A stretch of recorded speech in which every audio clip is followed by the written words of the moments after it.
വചനം വചനം നീതിയുടെ വചനം ദൈവവചനം ജീവന്റെ വചനം നീതിയുടെ വചനം നീതിയുടെ വചനം. വാത്സല്യമുള്ള എല്ലാ ദൈവമക്കൾക്കും ക്രിസ്തുയേശുവിൽ എൻ്റെ സ്നേഹവന്ദനം. നീതിയുടെ വചനത്തിൻ്റെ മറ്റൊരു പുതിയ എപ്പിസോഡിലേക്കാണ് നാം കടന്നു വന്നിരിക്കുന്നത്. ഇതും അധികമാരും ചിന്തിച്ചിട്ടില്ലാത്ത ഒരു വിഷയമാണ്.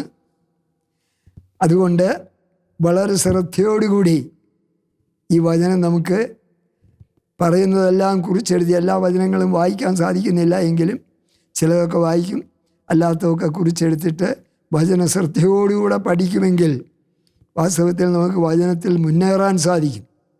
അതുകൊണ്ട് നമ്മൾ നേരത്തെ പറഞ്ഞിട്ടുള്ളതുപോലെ വചനം വായിച്ചു വിടുന്നവരുടെ കൂട്ടത്തിലല്ല, നമ്മൾ പഠിച്ച് മുന്നേറുന്നവരുടെ കൂട്ടത്തിലാണ്. Hallelujah, praise the Lord. അതുകൊണ്ട് ഇന്നും വേറൊരു വിഷയത്തിലേക്കാണ് നാം കടക്കുന്നത്. അതായത് വിശുദ്ധ പൗലോസ് അപ്പോസ്തലനിലുണ്ടായ മാറ്റം. അതാണ് ഇന്നത്തെ നമ്മുടെ ചിന്താ വിഷയം. വിശുദ്ധ പൗലോസ് അപ്പോസ്തലനിൽ ഉണ്ടായ മാറ്റം. ഈ വിഷയത്തെക്കുറിച്ച് നമ്മൾ ആദ്യം ചിന്തിക്കുമ്പോൾ മനുഷ്യൻ സാധാരണയായിട്ട് ചിന്തിക്കുന്നത് സന്നിധി സംഘത്തിലെ അംഗമായിരുന്ന യഹൂദ സഭയിലെ ഉന്നതമായ വ്യക്തികളിൽ ഒരാളായിരുന്ന ശൗൽ എന്ന വ്യക്തി ക്രിസ്ത്യാനികളെ പീഡിപ്പിക്കുവാൻ വേണ്ടി അധികാരപത്രവും വാങ്ങിച്ചുകൊണ്ട് ദമസ്കോസിലേക്ക് യാത്ര ചെയ്യുന്ന ആ യാത്രാമധ്യേ പൗലോസ് അപ്പോസ്തലനെ യേശു ക്രിസ്തു വഴിയിലിട്ട് പിടിച്ച് അവനെ രൂപാന്തരപ്പെടുത്തിയെടുത്ത സംഭവത്തെക്കുറിച്ചാണ് പൗലോസ് അപ്പോസ്തലനുണ്ടായ മാറ്റത്തെക്കുറിച്ച് പറയുമ്പോൾ പൊതുവെ ആളുകൾ ചിന്തിക്കുന്നത്. എന്നാൽ നമ്മൾ ആ വിഷയത്തിലേക്ക് കടക്കുന്നില്ല. അതല്ലാതെ തന്നെ ശൗല് പൗലോസായ സംഭവമല്ല, പൗലോസ് അപ്പോസ്തലനായി കഴിഞ്ഞതിന് ശേഷം തനിക്കുണ്ടായ മാറ്റത്തെക്കുറിച്ചാണ് ഇന്ന് നമ്മൾ ചിന്തിക്കാൻ പോകുന്നത്.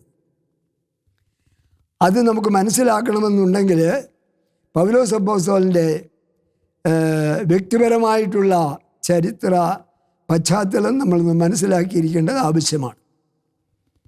അതായത് പൗലോസ് അപ്പോസ്തലനെ സംബന്ധിച്ചിടത്തോളം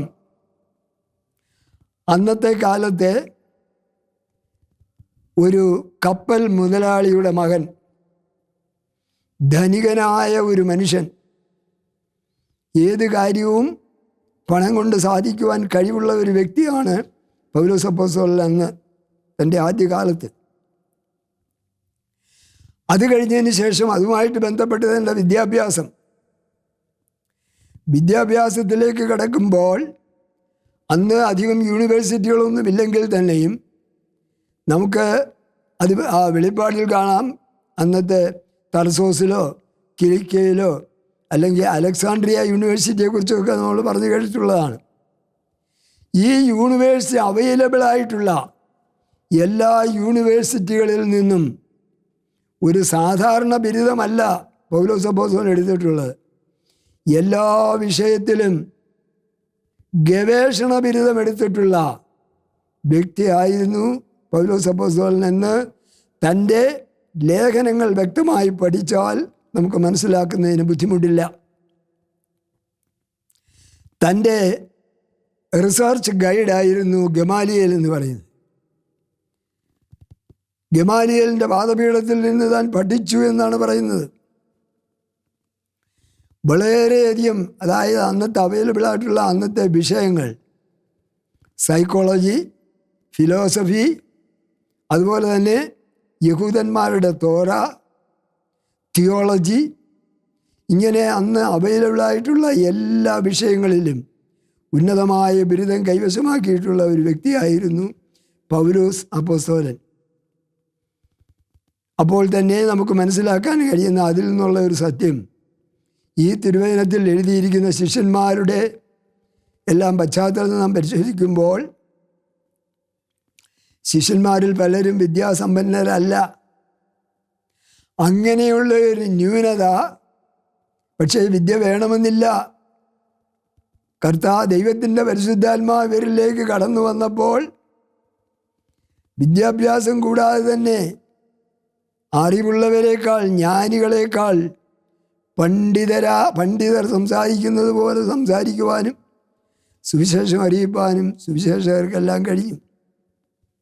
എന്നാൽ വിദ്യാഭ്യാസം ഇല്ലാത്തവരാണ് യേശുവിൻ്റെ ശിഷ്യന്മാരെന്ന് ഭാവിയിൽ പറയാതിരിക്കാൻ വേണ്ടി ദൈവം തിരഞ്ഞെടുത്ത ഒരു വ്യക്തിയാണ് ആര്? പൗലോസ് അപ്പോസ്തലൻ. ഒരിക്കലും അദ്ദേഹത്തിന് വിദ്യാഭ്യാസമില്ലെന്ന് പറയത്തില്ല. കാരണം അതുപോലെ വിദ്യാസമ്പന്നനായിരുന്നു പൗലോസ് അപ്പോസ്തലൻ. ഞാൻ നേരത്തെ പറഞ്ഞല്ലോ, എല്ലാ വിഷയങ്ങളിലും ഗവേഷണ ബിരുദം എടുത്തിട്ടുള്ള വ്യക്തിയാണ് വിശുദ്ധ പൗലോസ് അപ്പോസ്തലൻ. തൻ്റെ ഈ അറിവിൻ്റെ പശ്ചാത്തലത്തിലാണ് താൻ സുവിശേഷവുമായി പുറപ്പെടുന്നത്. സുവിശേഷത്തിലേക്ക് യേശുക്രിസ്തു കടന്നു വന്ന വിവരം നമുക്കറിയാം. എങ്ങനെയാണ് സുവിശേഷത്തിലേക്ക് കടന്നു വന്നത്? ഞാൻ പറഞ്ഞതുപോലെ ദമസ്കോസിൻ്റെ വടിവാതിക്കൽ വെച്ച് യേശുക്രിസ്തുവുമായിട്ട് ഒരു എൻകൗണ്ടർ നടന്നു.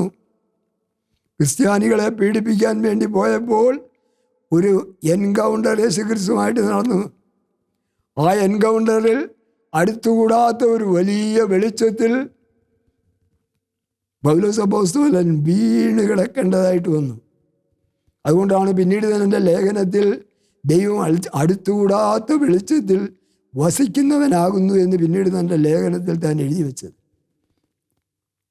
ആ വെളിച്ചത്തിൽ തനിക്ക് കണ്ണുപോലും കാണാൻ കഴിയാതെ അന്ധനായി തീർന്നു. അവിടെ കിടന്നുകൊണ്ട് ഒരു തിരിച്ചറിവ് പൗലോസ് അപ്പോസ്തലനുണ്ടായി. ശൗലിനാണ് ഉണ്ടായത്, പിന്നീടാണ് പൗലോസ് ആകുന്നത്. എന്താണ് ആ തിരിച്ചറിവ്? കർത്താവേ നീ ആരാകുന്നു എന്നൊരു വിളിയാണ് ആ അന്ധതയിൽ കിടന്നുകൊണ്ട്. കർത്താവേ നീ ആരാകുന്നു. അപ്പോൾ കർത്താവാകുന്നു എന്നുള്ളത് അവന് മനസ്സിലായി. അതിനുള്ള ശരിയായ ഉത്തരം ആര് കൊടുത്തു? ആ കർത്താവ് തന്നെ കൊടുത്തു. ആരാണ് ആ കർത്താവ്? നീ ഉപദ്രവിക്കുന്ന യേശുവാണ് ആ കർത്താവ്. Oh Jesus! എത്ര വലിയ ഒരു വെളിപ്പാടാണ് ദൈവം അവിടെ വെച്ച് പൗലോസ് അപ്പോസ്തലന് കൊടുക്കുന്നത്. അതായത് ഈ കിടക്കുന്നത് ഈ പൗലോസ് അപ്പോസ്തലൻ വിളിച്ചത് ദൈവത്തെയാണ്. ആ ദൈവം ക്രിസ്തുവാണ്. അങ്ങനെ പൗലോസ് അപ്പോസ്തലൻ അവിടെ വെച്ച് തന്നെ ഒരു വലിയ തിരിച്ചറിവിലേക്ക് വരികയാണ്. എന്താണ് ആ തിരിച്ചറിവ്? യേശു ക്രിസ്തു ദൈവമാണെന്നുള്ള തിരിച്ചറിവ്. ഈ യേശു ക്രിസ്തു മരിച്ചതൊക്കെ പൗലോസ് അപ്പോസ്തലൻ അറിയാൻ വ്യക്തമായി.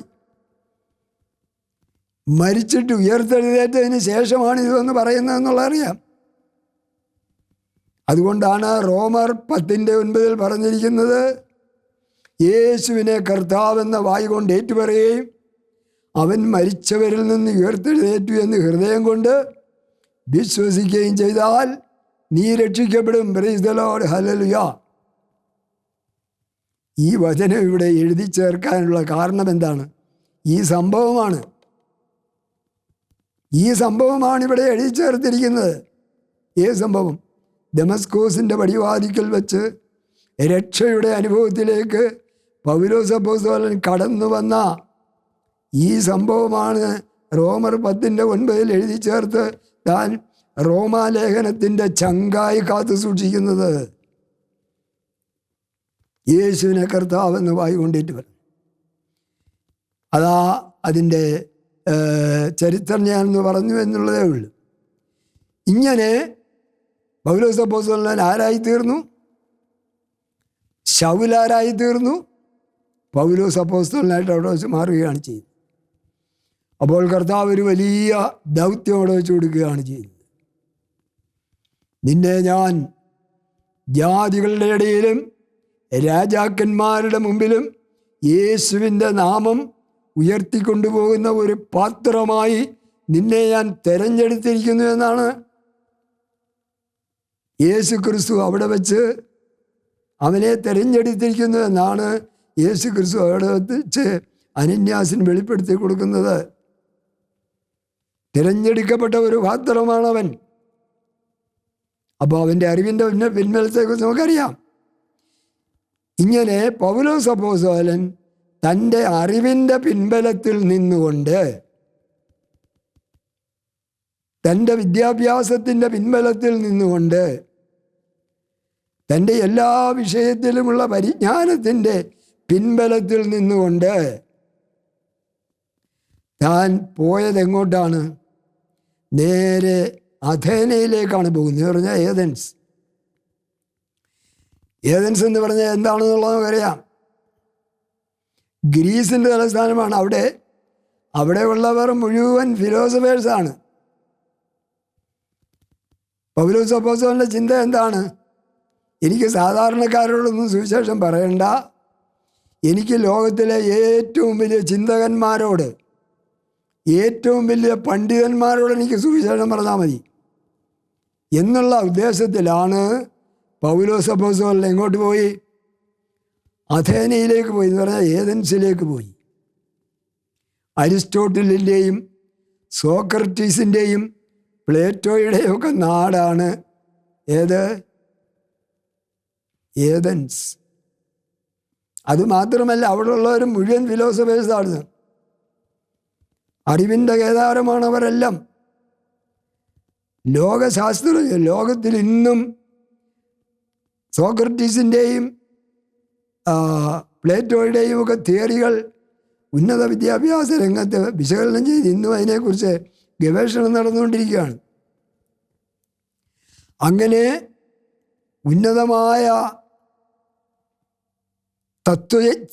തത്വശാസ്ത്ര വിദഗ്ധരുടെ അടുത്തേക്കാണ് പൗലോസ് അപ്പോസ്തലൻ പോകുവാൻ തീരുമാനിച്ചത്. എന്താ കാരണം?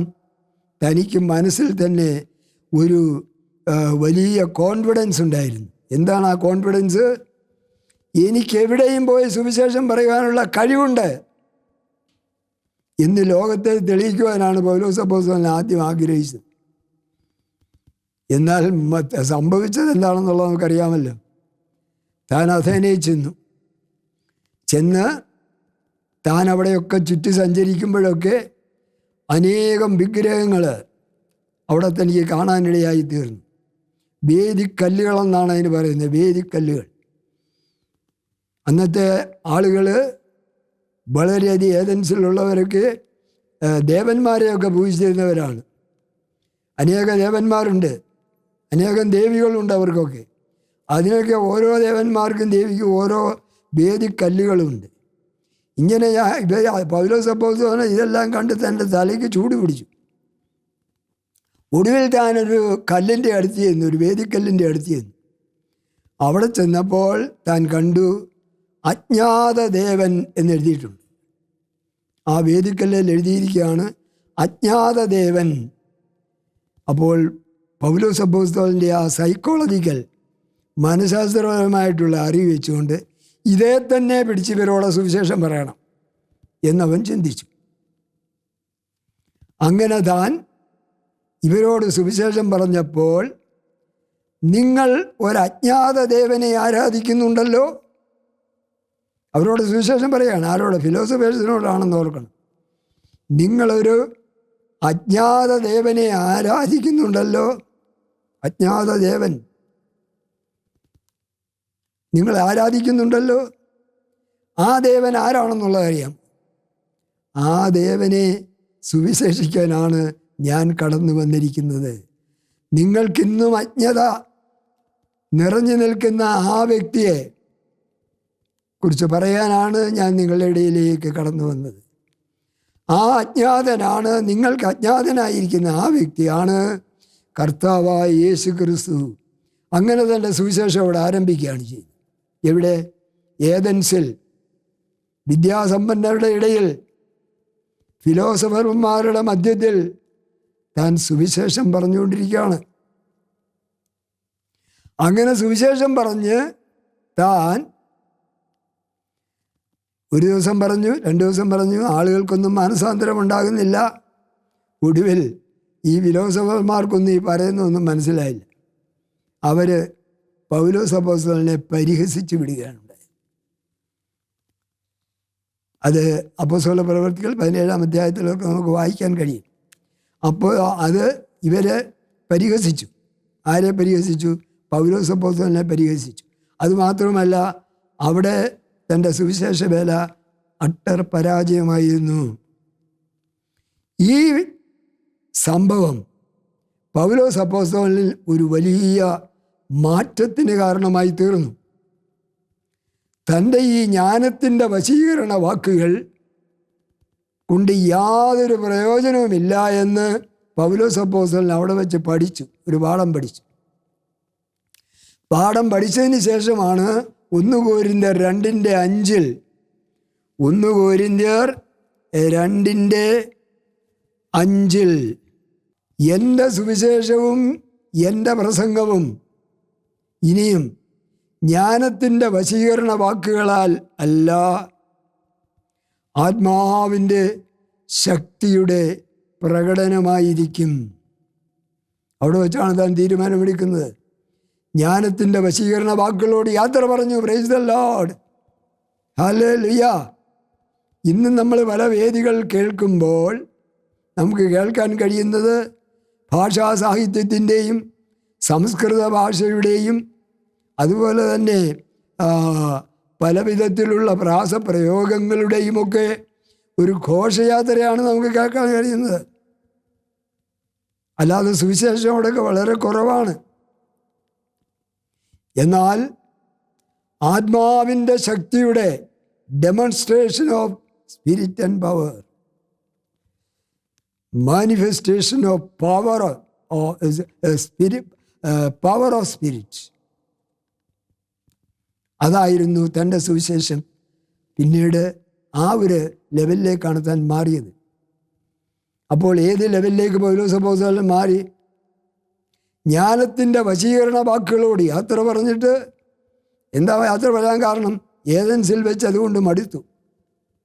ആത്മാവിൻ്റെ ശക്തിയുടെ ഡെമോൺസ്ട്രേഷനിലേക്ക്, ദർശനങ്ങളിലേക്ക് പൗലോസ് അപ്പോസ്തലൻ മാറിയത്ര ചെയ്യുന്നത്.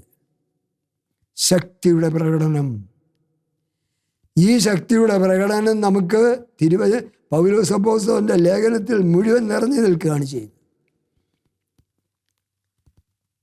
അതായത് പൗലോസ് അപ്പോസ്തലൻ സുവിശേഷം പറയാൻ തുടങ്ങിയപ്പോൾ തൻ്റെ സുവിശേഷം കേട്ടുകൊണ്ട് അനേകരും മാനസാന്തരം, തൻ്റെ ഈ ശക്തിയുടെ പ്രകടനം കണ്ടുകൊണ്ട് താൻ പല പ്രാവശ്യം തൻ്റെ വചനങ്ങളിൽ എഴുതി ചേർത്തു, ലേഖനങ്ങളിൽ എഴുതി ചേർത്തു. സങ്കീർത്തനങ്ങളാലും സ്തുതികളാലും ആത്മീയ ഗീതങ്ങളാലും ദൈവത്തെ സ്തുതിച്ചു കൊണ്ടിരിക്കുക. സ്തുതിക്ക് കൂടുതൽ പ്രാധാന്യം കൊടുക്കുവാൻ തുടങ്ങി. ഹല്ലേലൂയായ്ക്ക് കൂടുതൽ പ്രാധാന്യം കൊടുക്കുവാൻ തുടങ്ങി. താൻ വചനം സംസാരിച്ചുകൊണ്ടിരിക്കുമ്പോൾ ഇടയ്ക്കിടയ്ക്ക് സ്തോത്രവും ഹല്ലേലൂയായൊക്കെ പറയുന്ന അവസരത്തിൽ അത് കേട്ടുകൊണ്ടിരിക്കുന്നവർ അതിന് ആമീൻ പറഞ്ഞില്ലെങ്കിൽ, അഥവാ അവരും അത് ഏറ്റു പറഞ്ഞില്ലെങ്കിൽ അതിൻ്റെ അർത്ഥം എന്താണ്? അത് അവരെ പഠിപ്പിച്ചു. അത് പൗലോസ് അപ്പോസ്തലൻ്റെ ഒരു ടെസ്റ്റ് ഡോസായിരുന്നു. എന്താ ടെസ്റ്റ് ഡോസ്? താൻ വചനം പറയുമ്പോൾ ആളുകൾ അത് ഏറ്റെടുക്കുന്നുണ്ടോ എന്നറിയാനുള്ള ടെസ്റ്റ് ഡോസ്. എന്താണ് ടെസ്റ്റ് ഡോസ്? ഇടയ്ക്കിടയ്ക്ക് ഹല്ലേലൂയ പറയും, സ്തോത്രം പറയും. അപ്പോൾ കേട്ടുകൊണ്ടിരിക്കുന്നവർ അതിന് ആമീൻ പറഞ്ഞില്ലെങ്കിൽ അവരിൽ ദൈവത്തിൻ്റെ പരിശുദ്ധാത്മാവില്ല എന്ന് പൗലോസ് അപ്പോസ്തലൻ ഒരു നിഗമനത്തിലെത്തും. അത് 1 കൊരിന്ത്യർ 14-ാം അധ്യായത്തിൻ്റെ 16-ാമത്തെ വാക്യത്തിൽ പറയുന്നുണ്ട്. അതായത് ഞാൻ ആത്മാവിൽ സംസാരിക്കുമ്പോൾ കേട്ടുകൊണ്ടിരിക്കുന്നവർ അതിന് ആമീൻ പറഞ്ഞില്ലെങ്കിൽ അവരിൽ ദൈവത്തിൻ്റെ പരിശുദ്ധാത്മാവ് വസിക്കുന്നില്ല എന്നുള്ളതാണ് ആ വാക്യത്തിൻ്റെ അർത്ഥം. അങ്ങനെ താൻ ഏത് ലോകത്തേക്ക് മാറി? സ്തുതിയുടെയും സ്തോത്രത്തിൻ്റെയും ഹല്ലേലൂയായുടെയും demonstration, manifestation of power of the spirit. അതിലേക്ക് താൻ കടക്കുകയാണ് ചെയ്യുന്നത്. ഈ സ്തുതിയൊക്കെ പൗലോസ് അപ്പോസ്തലൻ എവിടെ നിന്നാണ് പഠിച്ചത്? ഈ സ്തുതിയൊക്കെ പഠിച്ചത് ദാവീദിൽ നിന്നാണ് പഠിച്ചത്.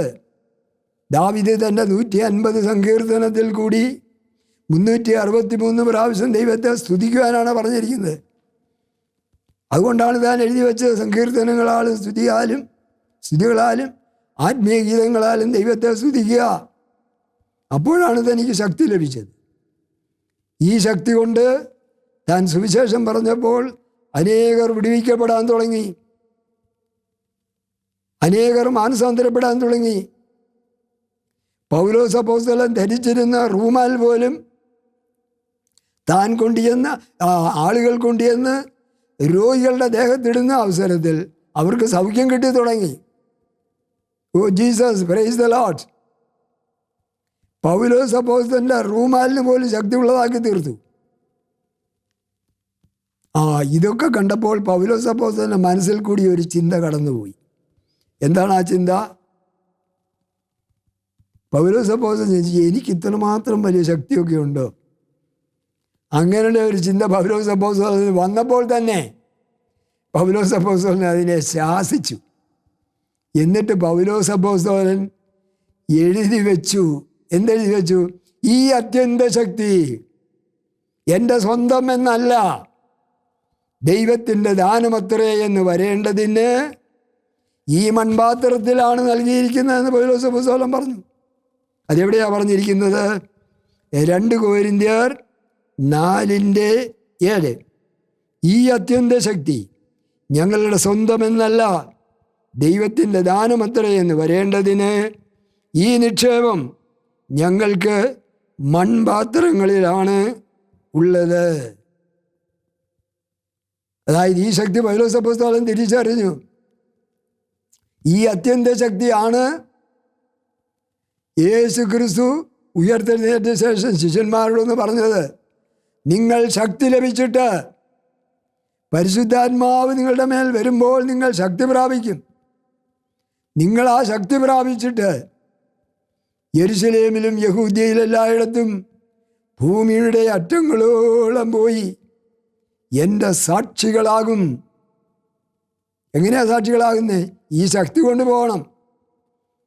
അതുകൊണ്ടാണ് യേശു ക്രിസ്തു തന്നെ പറഞ്ഞിട്ടുണ്ട്, ഈ ശക്തി നിങ്ങൾക്ക് കിട്ടാതെ നിങ്ങൾ എങ്ങോട്ടും പോകണ്ട, യെരുശലേം വിട്ട് പോവുകയോ വേണ്ട, പോയാൽ നിങ്ങളെ കൊണ്ടൊന്നും നടക്കാൻ പോകുന്നില്ല എന്നാണ് ഈ ശക്തി ലഭിച്ചത്. ഈ ശക്തി ലഭിച്ചത് എന്നാണ് ലഭിച്ചത്? പെന്തക്കോസ്ത് നാളിലാണ് ഈ ശക്തി ലഭിച്ചത്. അതിനു മുമ്പ് യേശു ക്രിസ്തു ഉയർത്തെഴുന്നേറ്റ് കഴിഞ്ഞ് പോലും ശരീരരൂപത്തിലോ ആത്മാവിലോ ഒക്കെ പ്രത്യക്ഷപ്പെട്ടിട്ടും ശിഷ്യന്മാർക്ക് ഇത് ദൈവമാണെന്നുള്ള വിശ്വാസം വന്നിട്ടില്ല. യേശു ക്രിസ്തു ദൈവമാണെന്ന് അവർ അംഗീകരിച്ചിട്ടില്ല. കാരണം ഈ ശക്തി വന്നിട്ടില്ല.